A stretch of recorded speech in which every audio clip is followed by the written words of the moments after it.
Assalamualaikum warahmatullahi wabarakatuh. Perkenalkan, nama saya Rani Ayunda, NIM 5020045 dari Program Studi Pendidikan Guru Sekolah Dasar. Di sini saya akan sedikit menjelaskan tentang elemen kurikulum 2013, kurikulum darurat, dan kurikulum paradigma baru tentang standar proses dan standar penilaian. Pembahasan yang pertama yaitu tentang elemen kurikulum 2013, tentang standar proses, perubahan pada proses pembelajaran. A. Berorientasi pada karakteristik kompetensi yang mencangkup 1. Sikap, yaitu menerima, menjalankan, menghayati, dan mengamalkan. Yang kedua, keterampilan, mengamati, menanya, mencoba, menalar, menyajikan, dan mencipta. Yang ketiga, pengetahuan, mengetahui, memahami, menerapkan, menganalisis, mengevaluasi, dan mencipta. Yang B, menggunakan pendekatan saintifik, karakteristik kompetensi sesuai jenjang. Untuk SD, tematik terpadu.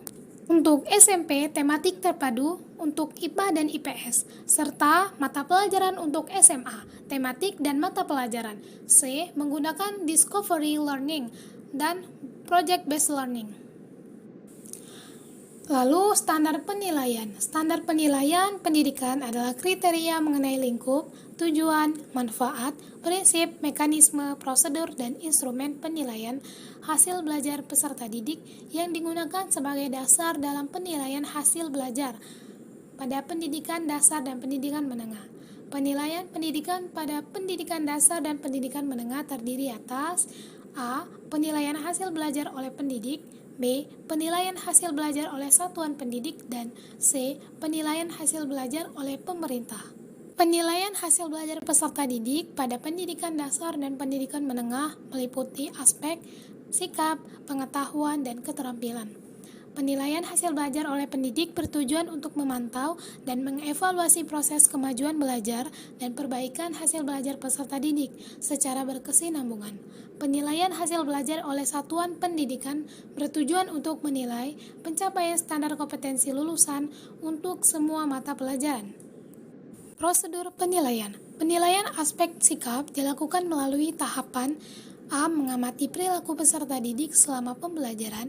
B. Mencatat perilaku peserta didik dengan menggunakan lembar observasi atau pengamatan. C. Menindaklanjuti hasil pengamatan. Dan D. Mendeskripsikan perilaku peserta didik. Penilaian aspek pengetahuan dilakukan melalui tahap A. Menyusun perencanaan penilaian.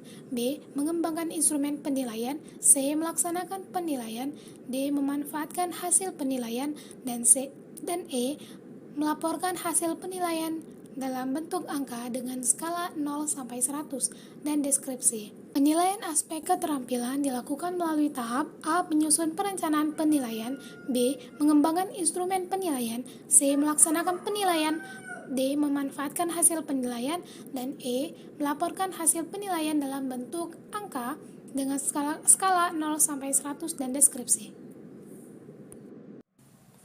Yang kedua yaitu elemen kurikulum darurat.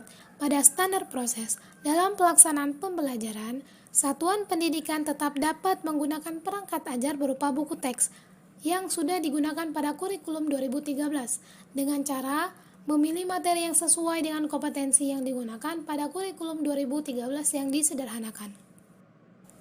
Pada standar penilaian, asesmen non-kognitif ditunjukkan mengukur aspek psikologis dan kondisi emosional siswa, seperti kesejahteraan psikologis dan sosial emosi siswa, kesenangan siswa selama belajar dari rumah, serta kondisi keluarga siswa. Asesmen kognitif ditunjukkan menguji kemampuan dan capaian pembelajaran siswa. Hasil asesmen digunakan sebagai dasar pemilihan strategi pembelajaran dan pemberian remedial atau pelajaran tambahan untuk peserta didik yang tertinggal. Yang ketiga yaitu elemen kurikulum paradigma baru. Pada standar proses, kurikulum merdeka terbuka untuk digunakan seluruh satuan pendidikan, PAUD, SD, SMP, SMA, SMK, pendidikan khusus, dan kesetaraan. Satuan pendidikan menentukan pilihan berdasarkan angket kesiapan implementasi guru merdeka yang mengukur kesiapan guru, tenaga kependidikan, dan satuan pendidikan dalam mengembangkan kurikulum. Pilihan yang paling sesuai mengacu pada kesiapan guru dan kesiapan satuan pendidikan. Implementasi kurikulum merdeka semakin efektif jika makin sesuai kebutuhan. Pada standar penilaian, sekolah diberikan keluasan untuk menerapkan dan membuat asesmen di antara mata pelajaran atau lintas mata pelajaran pada penilaian sumatif dalam bentuk proyek yang di dalamnya mencangkup beberapa aspek mata pelajaran sekaligus. Pada jenjang SD dapat melakukan paling sedikit 2 penilaian proyek dalam setahun. Adapun untuk siswa SMP dan SMA setidaknya dapat melakukan penilaian proyek 3 kali dalam setahun. Itu saja yang dapat saya sampaikan. Saya akhiri. Wassalamualaikum warahmatullahi wabarakatuh.